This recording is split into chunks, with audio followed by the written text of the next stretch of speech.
Greetings, viewers. My name is Omeliko Peter. As you already know, I'm a Nigerian trained pharmacist. You're welcome to this edition of my video. This is strictly based on popular demands from people, as regards internship and the likes. Because a lot of people just got inducted into the profession. So the question has been, what next? How do we go about it, and the likes and the likes. After your program, your 5 years pharmacy program, 4 years for some person that's schooled abroad, and 6 years for some school that does the PharmD program. The next thing is internship, as we already know.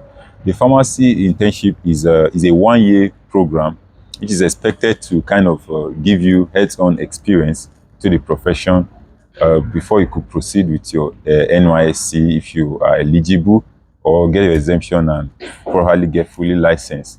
And prior to this, what you have is a provisional license, provisional registration, which just enable you to do this internship program.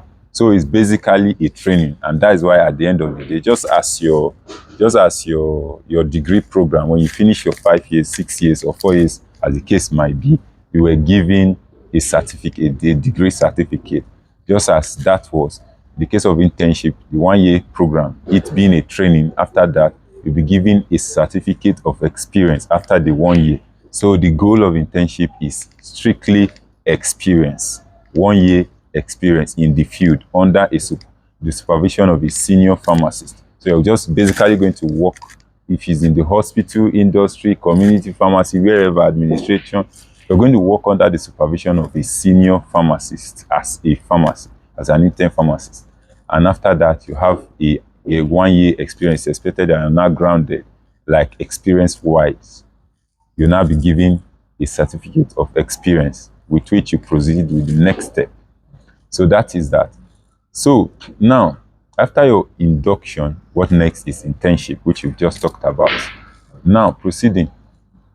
When it comes to internship, a lot of things come into play. A lot of us have different agendas. 90% of us, now the money we define, though, I'm not gonna lie. So majority of people, you want the money, which is not bad. After all, a lot of bills have to be paid. It's the money. And then for some, is experience. I want to go into production. So I want to do my internship with a pharmacy company.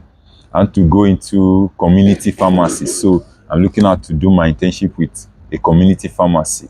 I want to, like some people, like, all this thing no concern me, money or no concern me. I want to just do the thing and go for my service. I want to just do the thing, and all are valid. But whichever be your reason, the most important thing being your certificate of experience will be given to you at the end of the program. So for those of us looking for the money, where the money is in federal government hospital, the FMCs, the national hospital, the FMCs, and federal government establishments, because you have the communities paying lower, and then the industries even paying quite lower, as the case may be. And then for those of us looking at experience, the field is very broad. You have the industrial pharmacy. What they do is quite so far and different from what you do in the hospital. The community, there's also difference, and in the administration, a whole lot of differences. So if you're looking at for experience, you have to define what you want to learn. You have to define what you really want to learn and go into it. You get the point? Because you don't want to be someone that want to really go much into production. Your drive is just production, and it's in this internship you want to learn it. And you're going into community pharmacy, for real, you're missing it another.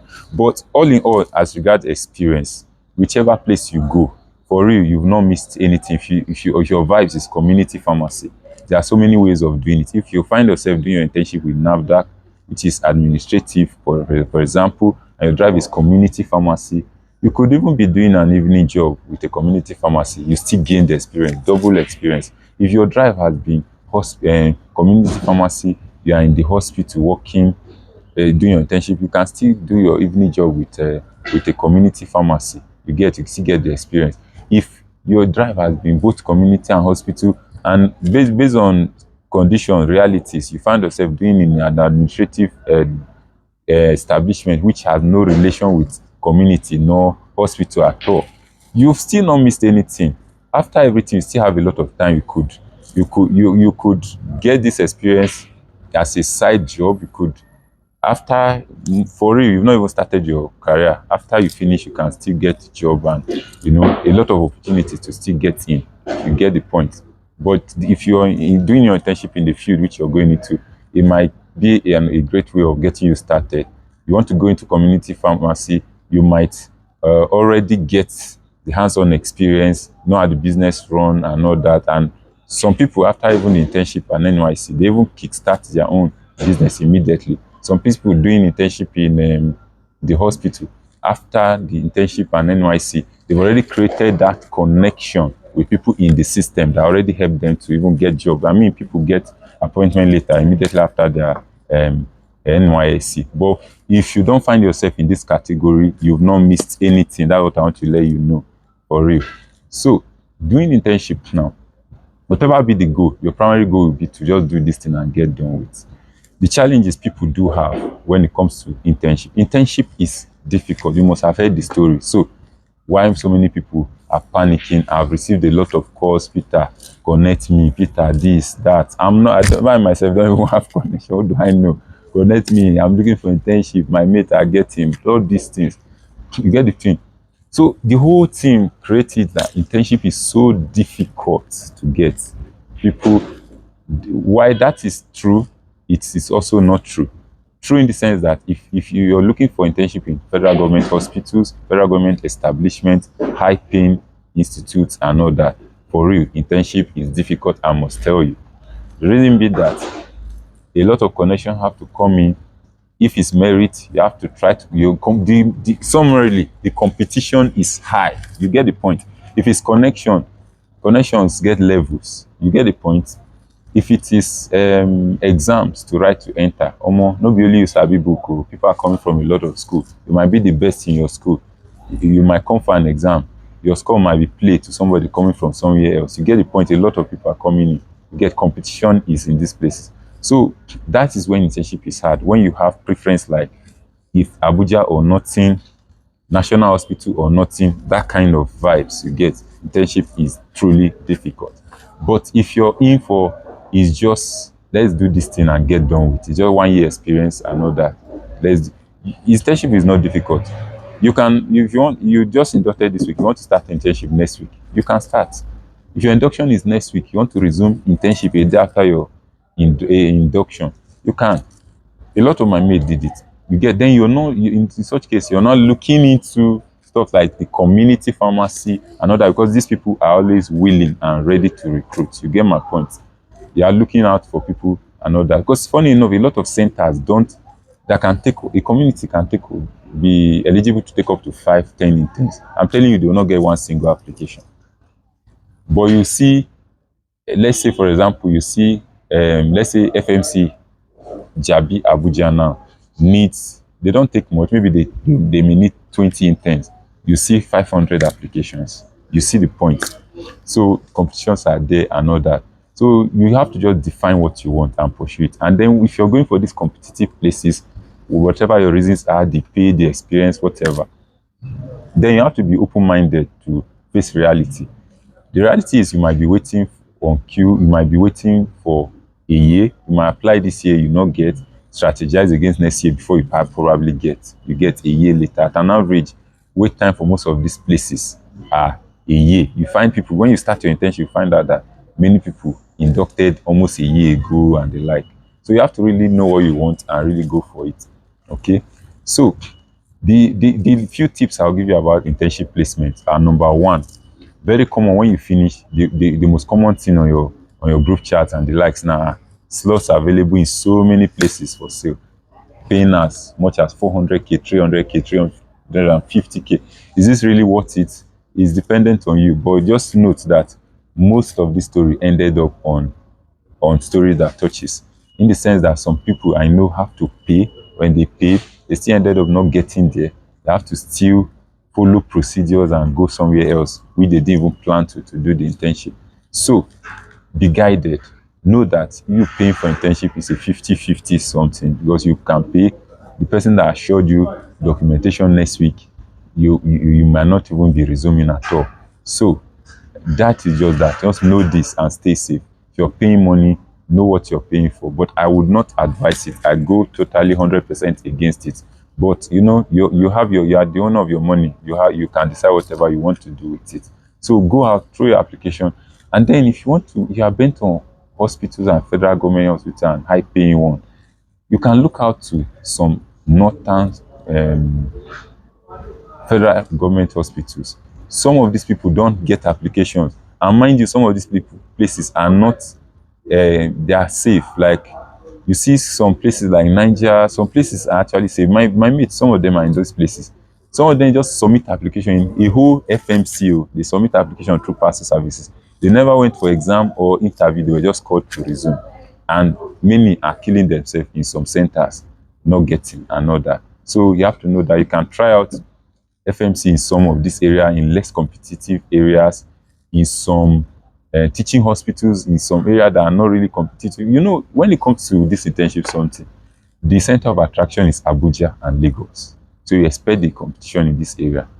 You get the point. So even if you want to compete, while you're competing, try to throw out some of these applications somewhere else. And when you're submitting application in some places, you have to reason what comes with it. Most of these places require that one, you're going to come for exams and interview. You submit your application in Ibadan, for example. From your place to go come for Ibadan, it's like 15,000 naira. Are you willing? Are you willing, if they call you for exams and interview, drop that money to go and come? You're not, but you submitted the application there. You've already spent like 5K to submit the application there through parcel services. So you might really want to consider this thing. So you intentionally submit your application. So that is just that. But if you apply in most of these places, if it's not forthcoming, for real, you can get into the opportunities that are available, get started while you're waiting for the big places. If it comes later on, if you're still okay with quitting and starting up with this one, good and fine. But if you feel you're okay, you can complete your this thing and move on with life. Another thing you have to know again is that after all this application, even those the mighty and well connected, most times still wait for up to 4 5 months. So while you've thrown your application, leave everything in the hands of God, pray, put in all the work you need to do towards your application. While you're doing that, very much importantly, get yourself engaged. Community pharmacists around you, get yourself engaged, work with them. While you're gaining experience, you get paid, you get, or you're getting, I know that some areas are disadvantaged in terms of they don't pay much, they pay very little. But if you're in such area, you might still just have to consider it and get yourself started. You have to start from somewhere. Just get yourself started. And for real, it can only get better from this point. This might sound to be so challenging, but for real, you went through a whole 5 years, 5 years in the university. These 5 years and the rest, ASU strike, COVID, and the rest extended to almost 6 years, 7 years. You passed through all this. And then you want to tell me now internship is now what is making you worried, bothered, and the likes. For you, you're already a pharmacist. Congratulations to that. You can only get better from here. So get yourself engaged, keep up with those applications, apply wisely, and by the grace of God, everything will come out true for you soonest. So thank you very much. If you have any suggestion again towards anything you want us to talk about, you can drop it in the comment section. Whatever you want to reach me, you can always reach me through my email in the description. So that will just be all for now. Looking forward to see you again. And then again, very much importantly, a very much important tip, please and please, we are one big happy family here. Do me a little favor by hitting the subscribe button, the thumbs up, and we're good to go. Thank you. Bless you all.